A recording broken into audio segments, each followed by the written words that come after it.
Subscribe now and press the bell icon. Never miss an update. नमस्कार दोस्तों, Hemant LP channel में आपका बहुत बहुत स्वागत है। दोस्तों, इस वीडियो में हम कुछ जनरल अवेयरनेस के क्वेश्चन करेंगे, जिसमें टॉपिक वाइज आपका प्रश्न रहेगा, जो किसी भी वनडे एग्ज़ाम के लिए बहुत उपयोगी है। चाहे आप यूपी टेट दे रहे हो, सुपर टेट दे रहे हो, यूपी टेट का जूनियर दे रहे हो, लेखपाल दे रहे हो, इसके अलावा एसएससी रेलवे कोई भी एग्ज़ाम आप दे रहे हैं, तो कोई भी वनडे एग्ज़ाम के लिए ये बहुत ही महत्वपूर्ण प्रश्न है। तो चलिए शुरू करते हैं। सबसे पहला प्रश्न है, स्वतंत्र भारत के प्रथम तथा अंतिम भारतीय गवर्नर जनरल सी राजगोपालाचारी थे। दोस्तों, अगर भारत का प्रथम गवर्नर जनरल आपसे पूछेगा तो उसका उत्तर होगा लॉर्ड विलियम बेंटिंक, भारत का। और स्वतंत्र भारत का प्रथम गवर्नर जनरल अगर पूछ लेगा और भारतीय नहीं दिया रहेगा तो उत्तर होगा लॉर्ड माउंटबेटन। बंगाल की बात नहीं हो रही है, दोनों भारत से तीनों क्वेश्चन संबंधित हैं। अगला है, भारत के प्रथम राष्ट्रपति डॉक्टर राजेंद्र प्रसाद थे, जो 1950 से लेकर 1962 तक भारत के राष्ट्रपति रहे। अब दोस्तों देखिए, भारत के राष्ट्रपति से ही रिलेटेड कुछ क्वेश्चन हैं, कुछ टॉपिक हैं, जिसमें पहला टॉपिक है संघीय कार्यपालिका। तो संघीय कार्यपालिका दोस्तों क्या होता है, चलिए हम लोग जानते हैं। जैसा कि आप सभी जानते हैं कि भारतीय लोकतंत्र जो है या भारतीय प्रजातंत्र जो है, उसके 3 बहुत ही महत्वपूर्ण स्तंभ हैं, जिसमें से एक कार्यपालिका है, एक विधायिका है और एक न्यायपालिका है। और इन्हीं तीनों स्तंभ पर भारतीय शासन प्रणाली टिकी हुई। इन्हीं तीनों स्तंभ पे भारतीय शासन प्रणाली क्या हुई है, टिकी हुई है। जो भी रूल रेगुलेशन संविधान के अनुसार चलाए जाते हैं, पूरे भारत में केवल 3 लोग देखते हैं, एक कार्यपालिका, एक विधायिका और एक न्यायपालिका। चलिए तीनों के बारे में जान लेते हैं। सबसे पहला है विधायिका। तो दोस्तों देखिए, विधायिका जो होती है क्या होती है, विधायिका में दोस्तों देखेंगे तो यहाँ पे विधि टाइप कुछ आ रहा है, अर्थात विधि का निर्माण करने वाली स्तंभ या संस्था को हम विधायिका कहते हैं। विधि का निर्माण अगर देखा जाए केंद्र सरकार में, तो वह संसद में होता है, ठीक। और जो केंद्र सरकार नहीं होती है, राज्य सरकार, तो उसका भी अलग से होता है।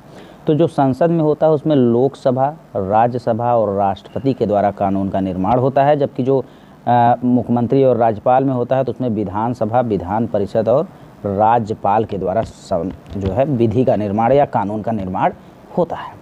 तो विधायिका का काम है विधि निर्माण करना।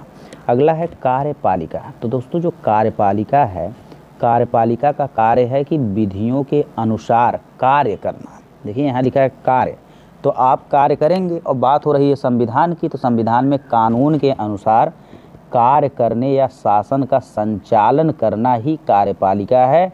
और विधियों का संचालन जो है राष्ट्रपति, प्रधानमंत्री और उसके मंत्री परिषद के द्वारा होता है, ठीक है। अगला है न्यायपालिका। तो दोस्तों देखिए, न्यायपालिका को विधायिका द्वारा निर्मित मतलब जो भी विधायिका द्वारा विधि का निर्माण किया गया है, उस पे अगर विवाद की स्थिति पैदा हो रही है, तो उस विवाद की स्थिति में क्या उचित न्याय है, उस न्याय को देने का दायित्व जो है न्यायपालिका को सौंपा गया है। और न्यायपालिका में सबसे बड़ी न्यायपालिका सर्वोच्च न्यायालय है, उसके बाद उच्च न्यायालय है, उसके बाद अधीनस्थ न्यायालय है, उसके बाद जो है लोक अदालत है। तो ये सब जो है विधि जो निर्माण की गई है, उस पर अगर विवाद की स्थिति पैदा होती है, तो उसमें न्याय देने का काम न्यायपालिका का है। अब देखिए दोस्तों, भारत का राष्ट्रपति, आपको, हमको, सभी लोगों को पता है कि भारतीय संविधान के अनुच्छेद 52 में भारत का एक राष्ट्रपति होना चाहिए, भारत में एक राष्ट्रपति का पद होना चाहिए, ऐसा बताया गया है। अब जो भारत का राष्ट्रपति होना चाहिए, वह अनुच्छेद 52 में दर्शाया गया है कि भारत का एक राष्ट्रपति होगा। और संघ की समस्त कार्यपालिका शक्ति, कार्यपालिका मतलब जो कानून बना है, जो विधि बना है, उसके संचालन की शक्ति जो होगी, वह पूरी तरीके से राष्ट्रपति में निहित होगी। यह आपके अनुच्छेद 53(1) में बताया गया है। अर्थात आप कह सकते हैं कि पूरी कार्यपालिका का प्रधान जो होता है वह कौन होता है? राष्ट्रपति। बिना राष्ट्रपति के किसी भी कानून का संचालन कभी भी भारत में नहीं हो सकता है। अर्थात कार्यपालिका का प्रधान राष्ट्रपति होता है। तो यहाँ पे देखिए लिखा है संसदीय शासन प्रणाली में राष्ट्रपति केवल नाम मात्र का प्रमुख होता है। यहाँ पे थोड़ी सी एक जो है अपने संविधान में थोड़ी सी कमजोरी दे दी गई है कि राष्ट्रपति तो पूरे कार्यपालिका का प्रधान होता है लेकिन केवल नाम मात्र होता है, औपचारिक रूप से होता है, लेकिन वास्तविक शक्ति जो है मंत्रिपरिषद में निहित होती है। अर्थात प्रधानमंत्री और उसके मंत्रियों में असली शक्ति निहित होती है। ठीक है, अब देखिए वास्तविक शक्ति जो है मंत्रिपरिषद व प्रधानमंत्री में होती है। मंत्रिपरिषद में कैबिनेट मंत्री होते हैं, राज्य मंत्री होते हैं और स्वतंत्र प्रभार के मंत्री होते हैं। जो सबसे बड़ा मंत्री होता है उसे कैबिनेट मंत्री कहा जाता है, उससे छोटा जो होता है उसे राज्य मंत्री कहा जाता है और जो सबसे छोटा होता है उसे स्वतंत्र प्रभार मंत्री कहा जाता है। अब दोस्तों देखिए ये जो कैबिनेट शब्द है ये मूल संविधान में था ही नहीं, इसे तो 44वां संविधान संशोधन में अनुच्छेद 352 में जोड़ा गया और अनुच्छेद 352 आपको पता है कि राष्ट्रीय आपात है, उसी में कैबिनेट शब्द को जोड़ा गया 44वां संविधान संशोधन 1978 में। आगे देखेंगे तो कार्यपालिका के केंद्र में प्रधानमंत्री होता है। दोस्तों अनुच्छेद 75 में बताया गया है कि हमारे देश का एक प्रधानमंत्री होना चाहिए और जो कार्यपालिका का वास्तविक शक्ति होता है, कार्यपालिका के केंद्र में जो है प्रधानमंत्री होता है, लेकिन कार्यपालिका का औपचारिक शक्ति जो है सबसे ज़्यादा निहित होती है राष्ट्रपति। प्रधानमंत्री की नियुक्ति जो है राष्ट्रपति करता है तथा अन्य मंत्रियों की नियुक्ति जो है प्रधानमंत्री की सलाह पर राष्ट्रपति ही करता है। यानी जो प्रधानमंत्री की नियुक्ति होती है उन्हें शपथ दिलाने का काम राष्ट्रपति करता है तथा प्रधानमंत्री के सारे मंत्रियों की नियुक्ति जो है प्रधानमंत्री के सलाह पर राष्ट्रपति ही करता है। 5वां पॉइंट देखेंगे तो राष्ट्रपति जो है देश का प्रथम नागरिक होता है। अब दोस्तों भारत में अगर आपको राष्ट्रपति बनना है तो उसके लिए कुछ योग्यताएं हैं, कुछ क्वालिफ़िकेशन हैं जो अनुच्छेद 58 में दिए गए हैं। Qualification of the president. तो यहाँ पे सबसे पहला क्वालिफ़िकेशन आप सभी को पता है कि वह भारत का नागरिक हो। ऐसा ना हो कि अमेरिका वाला आके भारत में राष्ट्रपति बन जाए और जो है पूरी देश को बेच के खा जाए, ऐसा नहीं करना है। राष्ट्रपति जो होगा वह भारत का नागरिक होना चाहिए, उसके पास भारत की नागरिकता होनी चाहिए, आधार कार्ड, पैन कार्ड इत्यादि होना चाहिए। अगला है दूसरा, वह 35 वर्ष की आयु पूरी कर चुका हो, या तो 35 वर्ष का हो या तो 35 वर्ष से बड़ा होगा तो वह राष्ट्रपति का चुनाव के लिए एलिजिबल है, वह लड़ सकता है। अगला तीसरा है लोकसभा का सदस्य निर्वाचित होने की योग्यता रखता हो, अर्थात वह लोकसभा का सदस्य निर्वाचित होने की योग्यता रखता हो। तो लोकसभा आपको पता ही है कि लोकसभा में सांसद जो होते हैं वो चुनाव लड़ते हैं, तो ऐसी योग्यता उसके अंदर होनी चाहिए कि वह लोकसभा का सदस्य निर्वाचित होने की योग्यता रखता हो। अगला देखिए नोट लिखा है कि राष्ट्रपति संसद अथवा विधानमंडल के किसी भी सदन का सदस्य नहीं होगा। अब देखिए संसद में लोकसभा राज्यसभा भी आता है तो वह लोकसभा और राज्यसभा का संसद नहीं होगा। या विधानमंडल में अगर देखा जाएगा तो विधानसभा और विधान परिषद आता है तो वह विधानसभा और विधान परिषद का सदस्य नहीं होगा, लेकिन लोकसभा का सदस्य निर्वाचित होने की एलिजिबिलिटी उसके अंदर योग्यता होनी चाहिए। यदि निर्वाचन से पूर्व वह इनका सदस्य है तो निर्वाचन की तिथि से जिस दिन उसे राष्ट्रपति निर्वाचित किया जाएगा तो उस दिन से उस सदन में, वो संसद में रहेगा चाहे विधानमंडल में रहेगा, वो लोकसभा में रहेगा चाहे राज्यसभा में रहेगा, चाहे विधानसभा में रहेगा चाहे विधान परिषद में रहेगा, उस स्थान को रिक्त माना जाएगा कि भैया उस सदन से वो गायब हो गए, उनके जगह पे अब कुछ और खुलाना होगा। ठीक है। उसके बाद आगे देखते हैं तो राष्ट्रपति अपने कार्यकाल की अवधि में कोई अन्य पद ग्रहण नहीं कर सकता, अर्थात कोई लाभ के पद पर वह नहीं रह सकता। अगर लाभ के पद पर वह रह रहा है तो उसके खिलाफ कार्रवाई हो सकती है। यह अनुच्छेद 59 में लिखा गया है। कोई व्यक्ति राष्ट्रपति पद पर पुनर्निर्वाचित यानी इलेक्ट हो सकता है। अब देखिए दोस्तों, भारत में राष्ट्रपति पद पर निर्वाचित होने के लिए कोई ये नहीं बताया गया है कि आप एक बार या 2 बार अमेरिका की तरह 2 बार हो सकते हैं, ऐसा नहीं। यहाँ पे 35 साल के बाद अगर आप लगातार जीतते हैं तो जीतते रहिए, आप ही राष्ट्रपति रहेंगे।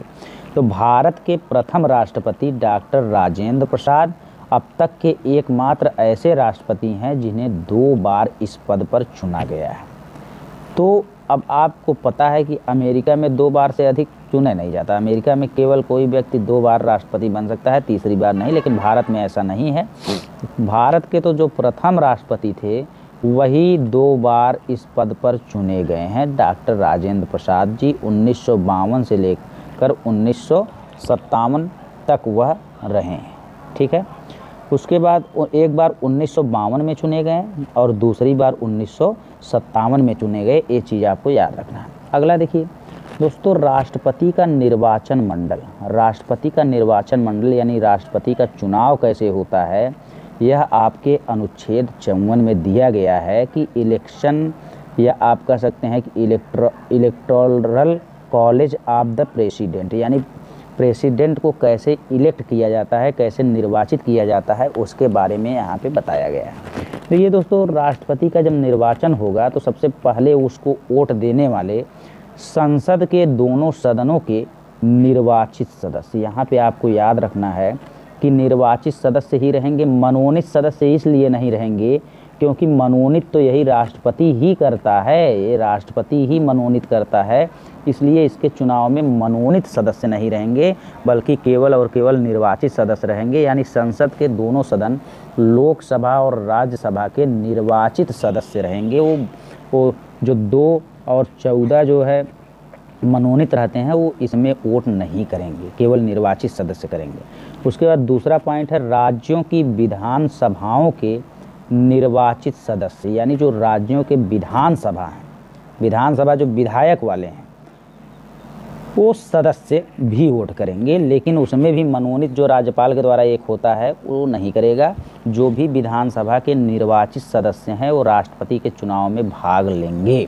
और अगर बात किया जाए केंद्र शासित प्रदेश का, तो केंद्र शासित प्रदेश में केवल 2, एक दिल्ली और एक पुदुचेरी, क्योंकि यहाँ दोनों जगह विधानसभाएं हैं और यहाँ पे मुख्यमंत्री भी होता है, राष्ट्रपति शासन यहाँ पे नहीं लगता है।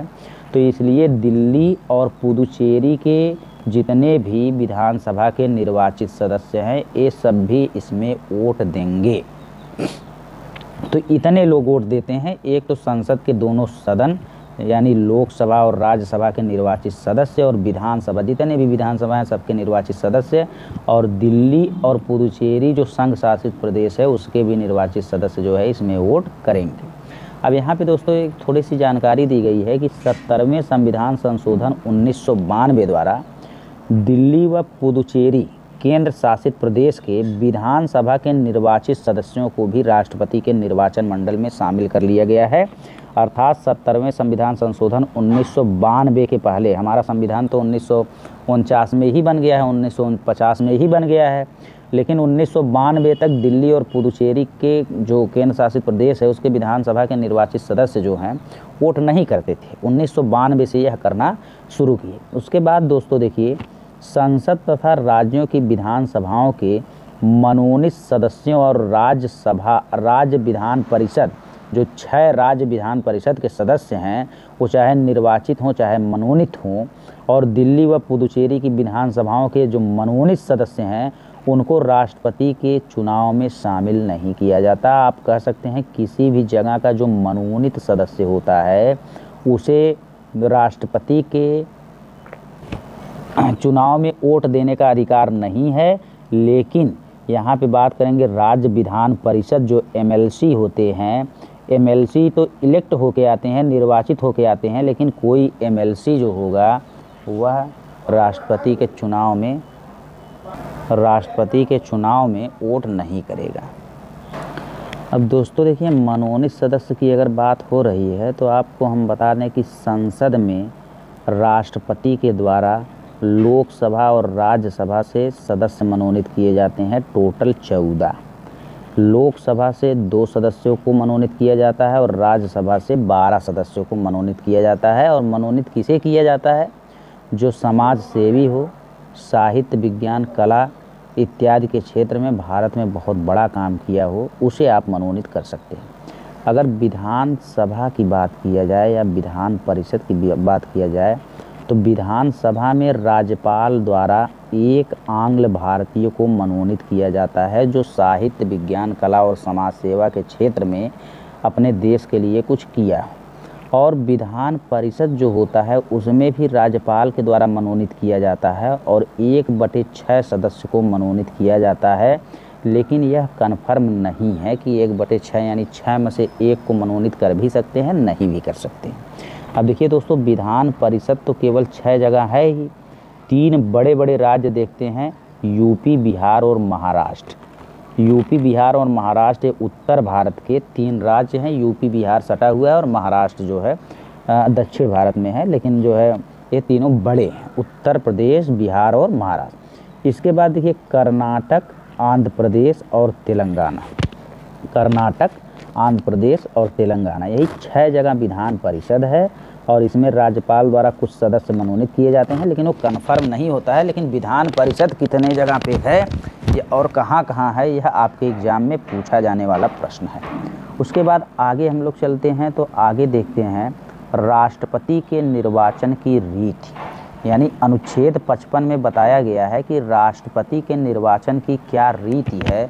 Manner of election of the president, मतलब कैसे हम राष्ट्रपति को निर्वाचित करते हैं। उसका वोट तो हो गया कि कौन कौन वोट देता है, वोट किस प्रणाली से होता है उसके बारे में हम बात करेंगे। हाँ, राष्ट्रपति के निर्वाचन की रीति हम देखेंगे। सबसे पहले तो अप्रत्यक्ष निर्वाचन प्रणाली होता है, यानी डायरेक्ट इसमें जनता जो है वोट नहीं करती। जनता जिसको वोट करती है, चाहे वो सांसद हो, विधायक हो, वो वोट करता है किसको? राष्ट्रपति को। तो इसीलिए इस प्रणाली को हम अप्रत्यक्ष यानी इनडायरेक्ट निर्वाचन प्रणाली कहते हैं। और इसमें दूसरा सिस्टम है आनुपातिक पद्धति, इसी को हम एक रूपता पद्धति भी कहते हैं। यानी राष्ट्रपति के निर्वाचन में आनुपातिक पद्धति या एक रूपता पद्धति का प्रयोग किया जाता है। इसी को हम एकल संक्रमणीय मत प्रणाली भी कभी कभी कह देते हैं। यानी आनुपातिक का मतलब ये है कि इसमें अगर 4 लोग हैं तो चारों लोगों को हमको वरीयता देना होगा। और एकल संक्रमणी का मतलब भी वही है कि हमें एक को इसमें सबसे ज़्यादा महत्व देना होगा, लेकिन वोट हमको सबको देना होगा। अगर 4 लोग हैं तो चारों को देना होगा। तो इसको हम लोग सही से समझ लेते हैं कि ये क्या है। तो ये अनुच्छेद 55 में राष्ट्रपति के निर्वाचन की रीति दी गई है। राष्ट्रपति के निर्वाचन से संबंधित अन्य बातें राष्ट्रपति और उपराष्ट्रपति निर्वाचन अधिनियम 1952 में दी गई है। दोस्तों, राष्ट्रपति और उपराष्ट्रपति निर्वाचन अधिनियम 1952 एक कानून है जिसमें पूरी तरीके से बताया गया है कि राष्ट्रपति का निर्वाचन हमको कैसे करना है। तो इसमें देखिए दोस्तों, एकल संक्रमणीय मत पद्धति के अनुसार यदि प्रत्याशियों की संख्या 1 से अधिक है, यदि प्रत्याशियों की संख्या 1 से अधिक है, तो अगर 1 से अधिक प्रत्याशी हैं तो हमें प्रत्येक मतदाता उतने मत वरीयता क्रम से देगा।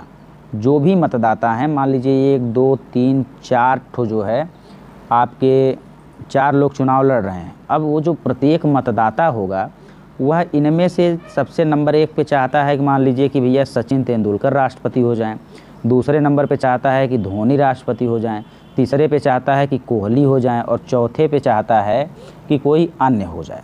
तो चारों को वोट देगा, ठीक है। जितने प्रत्याशी हैं सभी को वोट देगा। प्रत्येक मतदाता प्रत्येक प्रत्याशी को अपना मत वरीयता क्रम के अनुसार देगा। इसी को आप एकल संक्रमणीय मत पद्धति कहते हैं। अब यहाँ पे देखिए आगे, समरूपता या एक रूपता मत मूल्य, यानी कि समरूपता या एक रूपता मत मूल्य के मापन में एक रूपता तथा राज्यों तथा संघ के प्रतिनिधित्व में समतुल्यता रखी जाए। यहाँ पे ये बताया गया है कि भैया राज्यसभा का सांसद हो चाहे लोकसभा का सांसद हो, चाहे वो राज्यों का विधायक हो या केंद्र शासित प्रदेश का विधायक हो, अगर वह एक मत दे रहा है तो सबका मत एक ही माना जाएगा। ये नहीं कि लोकसभा से बड़ा राज्यसभा सांसद है तो उसमें समरूपता ना करके इसको कह दिया जाए कि भैया तुम्हारा 1 वोट 2 वोट के बराबर है। विधायक बेचारा एकदम छोटा है तो इसका कह दिया जाए कि तुम्हारा वोट जो है आधे वोट के बराबर है। ऐसा नहीं करना है। जो भी वोट देगा सबका वोट एक समतुल्य माना जाएगा, एक समान माना जाएगा। इसी को कहा जाता है एक रूपता या आनुपातिक पद्धति कहा जाता है।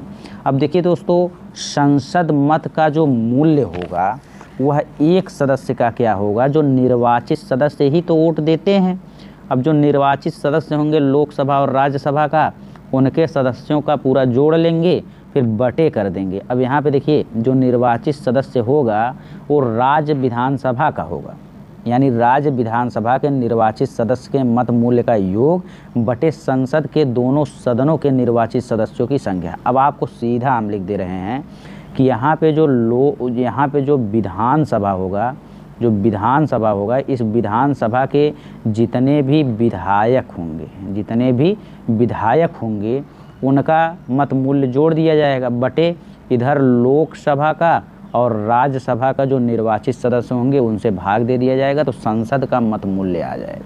अगर राज्य विधानसभा के एक सदस्य का मत मूल्य देखना है तो यहाँ पे राज्य की कुल जनसंख्या ले लेंगे, उसके बाद विधानसभा के जो विधायक हैं उन विधायकों से क्या कर देंगे, भाग दे देंगे, तो आपका आ जाएगा।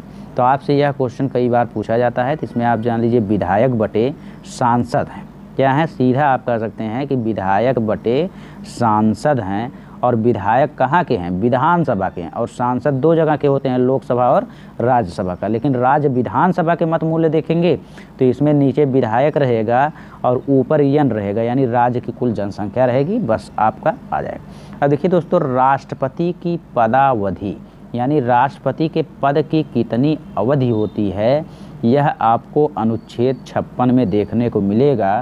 टर्म